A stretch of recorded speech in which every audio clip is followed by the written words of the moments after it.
परळी येथे सहदेव सातभाई यांच्यावर जो प्राणघातक हल्ला झाला होता त्या अनुषंगाने त्यांच्या प्रकरणामध्ये ज्या 7 जणांवर मकोका लावण्यात आला होता त्याच्यापैकी 5 जणांचा मकोका हा पोलीस महानिरीक्षकांनी रद्द केला आहे. म्हणजे त्यांचे नावं मकोकामधून वगळले आहेत. फक्त 7 जणांपैकी 2 जणांचेच मकोकामध्ये नावं ठेवलेले आहेत.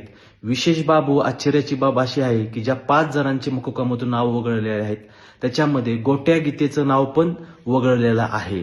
म्हणजे ज्यावेळेस सहदेव सातभाई प्रकरणाचं चार्जशीट किंवा कागदपत्र हे पोलीस महानिरीक्षकांकडे बीड व परळी पोलिसांनी पाठविले त्यावेळेस महाराष्ट्राच्या पोलीस महानिरीक्षकांना असं वाटले की गोट्या गीते हा सराईत आरोपी नाहीये, हा फार सज्जन माणूस आहे, म्हणून त्याचं नाव हे मकोकामधून वगळलं असन किंवा बीड किंवा परळी पोलिसांनी पोलीस महानिरीक्षकांना गोट्या गीतेची गुन्हेगारी पार्श्वभूमी गुन्हेगारी व त्याच्यावर असणाऱ्या मुळात गुन्हे केस हे पोलीस महानिरीक्षकांना सांगितले नसतील. ह्या 2 बाब असतील. पण गेल्या 4 दिवसापूर्वी अंबाजोगाई कोर्टामध्ये चार्जशीट दाखल झालेला आहे सहदेव सातभाई प्रकरणातलं. त्याच्यामध्ये गोट्या गीते व त्याचे 4 सहकारी ह्यांचे नावं मकोकामधून वगळण्यात आलेले आहेत. ही किती हास्यास्पद बाब आहे. म्हणजे गोट्या गीते हा दिवसा ढवळ्या लोकांच्या दारात जातोय, त्यांचं जिवंतपणी त्यांच्या दारात जाऊन श्राद्ध घालतोय. त्याचे अनेक व्हिडिओ आपण प्रसारमाध्यमावर पाहिलेले आहेत.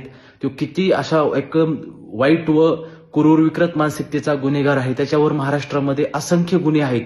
तरीही महाराष्ट्राच्या पोलीस महानिरीक्षकांनी गोट्या गीतेसहित त्याच्या 4 सहकाऱ्यांचे नावं हे मकोकामधून वगळण्यात आलेले आहेत. तरीही मी हात जोडून सर्वसामान्य जनतेला विनंती करतो की आपण सर्वांनी ह्याच्यामध्ये आवाज उठावा, प्रसारमाध्यमांनी पण ह्याच्यामध्ये आवाज उठावा व जे काय अंबाजोगाई कोर्टामध्ये चार्जशीट दाखल झालेला आहे सहदेव सातभाई प्रकरणात त्याच्यामध्ये कोणत्या अनुषंगाने गोट्या गीते व त्यांच्या सहकार्याची नावं मकोकामधून वगळलेले आहेत आपण त्याची सर्वांनी माहिती घेतली पाहिजे.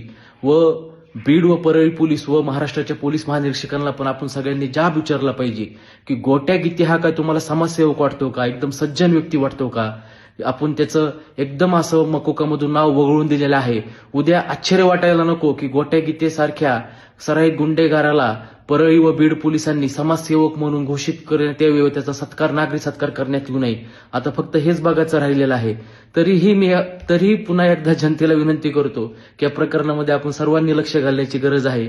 कारण गोट्या गीतेचं नाव मकोकामधून एवढ्या अज्ञातपणे वगळून टाकलेलं आहे आणि कुणाचंही तिकडं लक्ष नाहीये, काय नाहीये अशी वस्तुस्थिती झालेली आहे. तरी आपण सर्व लक्ष देताना एवढं आशा व्यक्त करतो व या अन्यायाच्या विरुद्धच्या चळवळीमध्ये आम्ही युवक लढत राहू.